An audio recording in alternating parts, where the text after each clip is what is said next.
here doing another BrewTools video. Okay, so obviously if you've seen my recent videos, I recently purchased the B80pro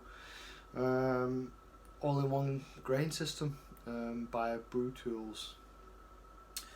So a bit more involved than your average all-in-one system, which is fine. It's meant to be.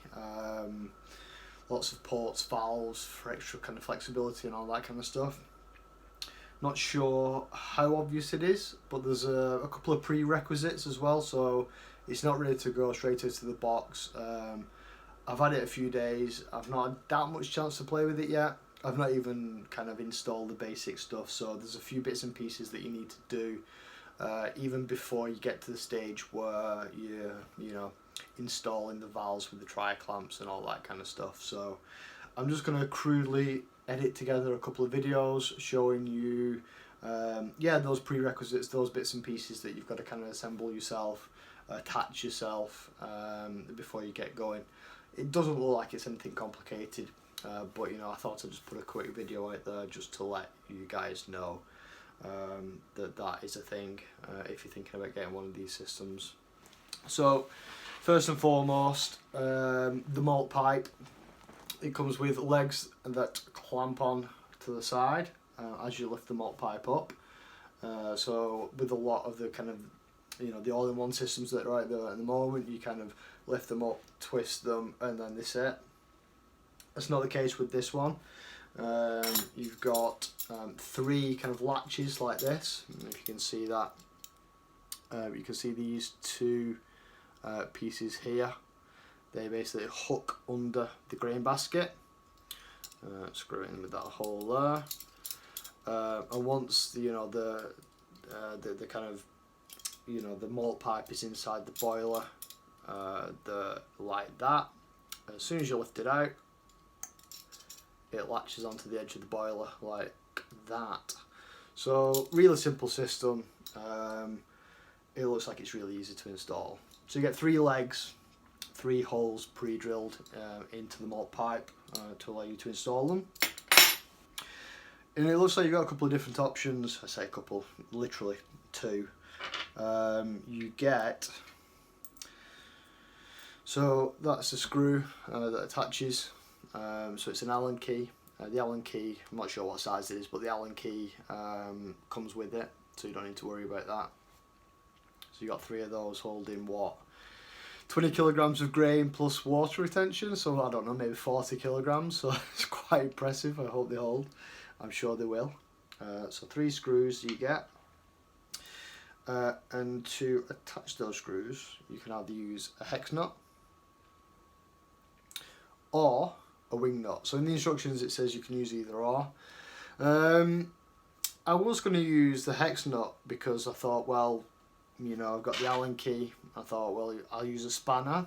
Use two tools. It's probably going to be tighter than using the Allen key and raw power in my fingers. But I have no idea what size that is. I don't have a spanner that fits it, so I think I've tried 5 16ths, 7 16ths, 3/8. So if you're familiar with spanners, you're probably familiar with one that's missing. I don't know, 6 16ths, who knows, I'm not got a clue. So I'm going to have to forego the hex nut, but I'm pretty confident that I'll get that tight enough, you know, that shouldn't be a problem. So there you go, 3 latches, 3 screws, 3 hex nuts and 3 wing nuts. Take your pick of installation method. You've also got some rubber kind of protectors so that the bottom of this doesn't scratch the bottom of your boiler unit. So it kind of sits like that. So it looks like it's fairly easy to kind of install. I assume the food grade. It'd be a bit daft if they weren't. It doesn't say, but I'm pretty confident that they will be. So yeah, just goes on the middle bit like that, I guess. Ta-da. Okay, nice and easy.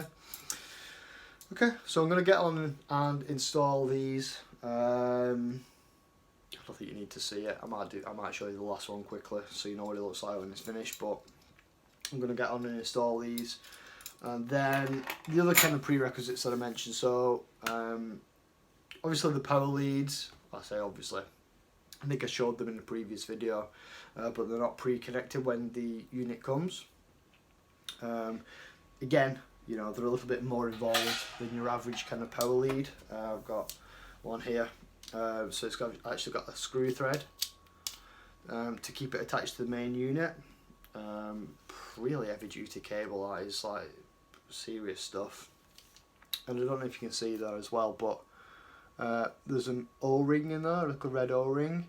So if it all goes tits up and you know, there's there's water and beer and water everywhere, then you know the electrical cable is you know, protected, so you don't die of electrocution. And similarly with that same kind of installation method, I think you can only install these one way because the pins are actually numbered 1, 2 and 3. But yeah, it's a similar kind of thing with the temperature probe. Now the unit comes with one as standard. The second temperature probe comes as part of the recommended accessories pack, and that obviously you need to install that separately, so I'll show you that as well. Again, I don't think it's going to take very long, it should be really easy. But I thought I would let you know that, yeah, there's a little bit of footwork to be done before you even get to the stage where you're messing with your valves and your gaskets and your tri-comps. So see you in the next segment. Thank you. Okay, here we are installing the third leg. So really straightforward to install. You've only got to line them up horizontally. Vertically they just kind of latch on or hang on to the edge of the boiler, so a little bit fiddly with this in the way, but you know, not too much of an issue. So just poke that through. Probably another reason I would have liked to use the hex nuts is that I don't know if these are going to be a little bit more fiddly to clean, but I can't see it being too much of a problem. Okay, so I'll just get that into position. Allen key, which is the best way to go, probably in this one here. So just hold that in place with the Allen key, tighten this by hand. Oh, sorry, I'm in the way. And then just hold this and twist the Allen key as tight as I can. Let me turn one in one direction, my hand in the other.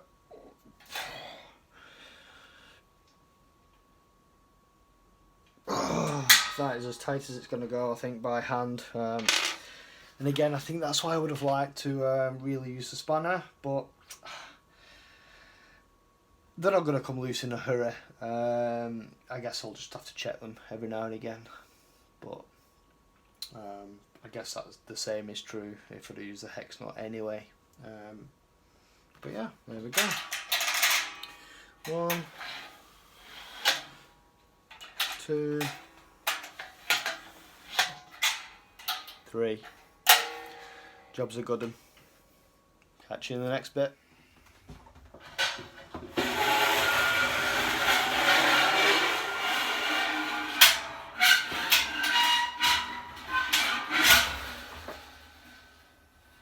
Right, hello. I'm here ready to install the power leads. So you've actually got two options of which way you come in. You can come in near the pump here, but it's already quite busy around this general vicinity. So what I'm going to do is I'm going to come in from the side, which is probably how it's been designed anyway. I'm just going to come in here and go straight over here. So there's two power leads, one for each element. So yeah, let's get them installed. Should be fairly straightforward. What I did notice, yeah, I don't know if you can see that there, that on this inner piece there are grooves 1, 2 and 3.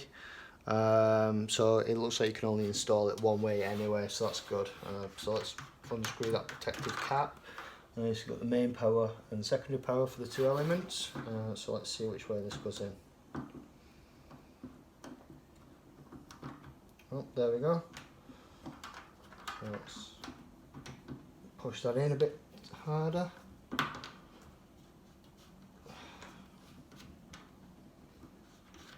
Screw that in. Okay, nice. And the second one, unscrew that protective cap as well. And that's off. Out of the way. Okay. And same again. Let's just give me a bit more slack here.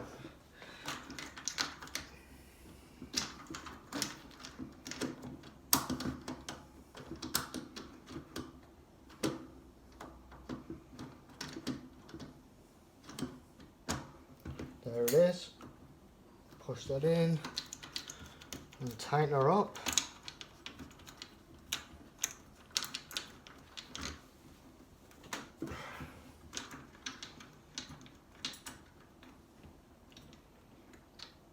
Alright, looks good.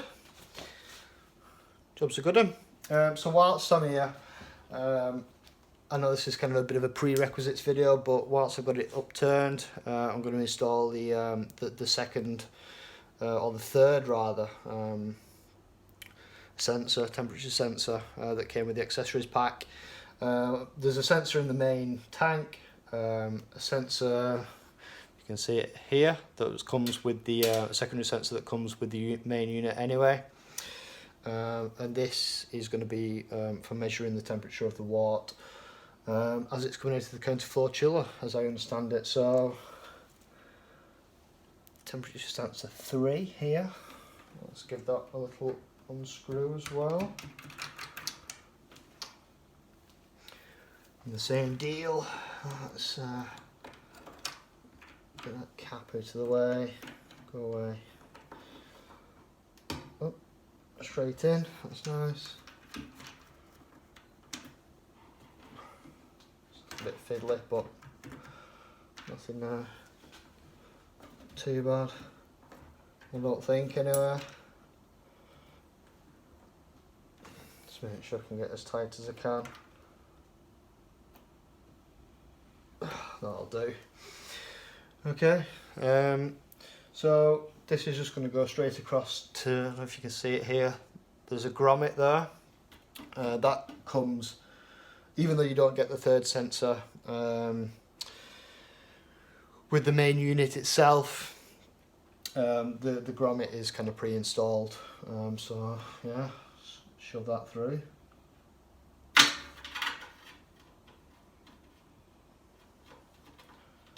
Push the grommet out, but you know, we can get that back in easily enough.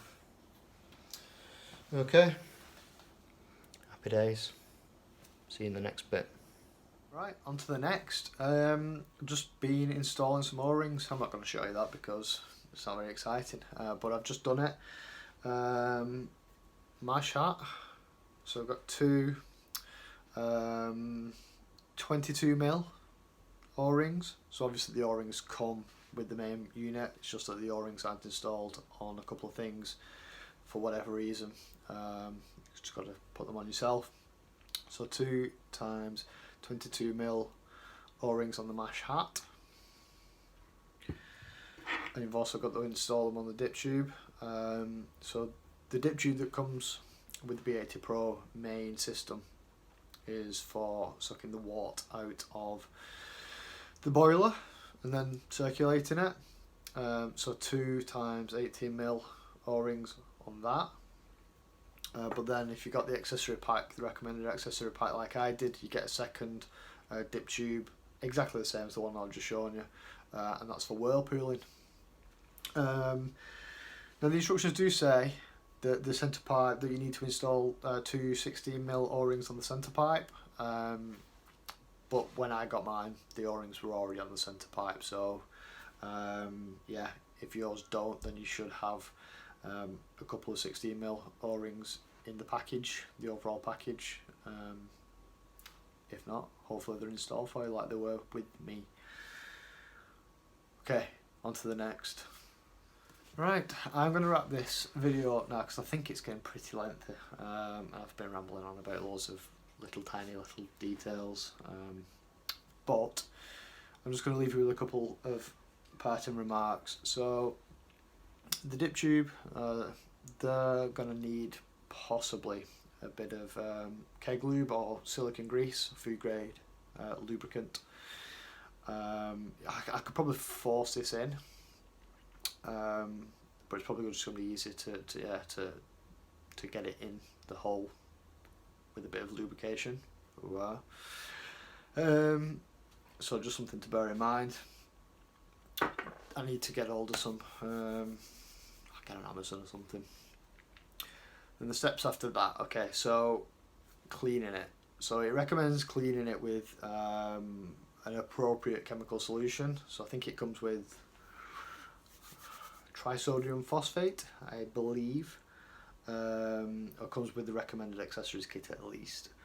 So that's going to take any machine oils and residue and all that kind of stuff, and let's get rid of that. What it also recommends you do, and is something that I've never done before, is to passivate the vessel, and it says do it maybe a couple of times a year. So I'm getting into grounds that I'm unfamiliar with here, so if anyone wants to correct me in the comments, that's fine. But as I understand it, stainless steel is corrosion resistant but not rust resistant. And passivation with a chemical or an acid, basically prevents rust buildup. So to passivate it, the instructions recommend Starsan. They say use Starsan. Now, Starsan is phosphoric acid as far as I'm aware. I'm not sure if there's anything else in there, probably. Because I don't know much about it, I actually googled it. Phosphoric's not a passivating acid, but it says that cleaning the vessel with phosphoric acid will allow the stainless steel to passivate itself. So take that how you will.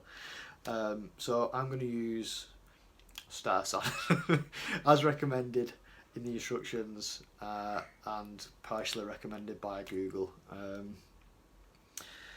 Yeah, I think it's obviously just to preserve the longevity and the life of the vessel. I've never done it before, like I said, because this has cost me so much money, I'm going to do it. Whether I do it twice a year remains to be seen, but I'll certainly try and get off on a good foot, and try and start as I mean to go on, kind of thing. So that's it for now. I'm obviously not going to show you me cleaning it because that's going to be absolutely dire to watch. I'll probably be covered in chemical burns and stuff, but I'll try and be as cautious as I can. Hopefully we can get a functionality test done soon, and soon thereafter a brew day. So fingers crossed we'll get there soon. Thanks for watching, appreciate it. Give me a like, share, subscribe if you want to see more BrewTools videos. As and when I can oblige, I certainly will try to do that for you. Appreciate it.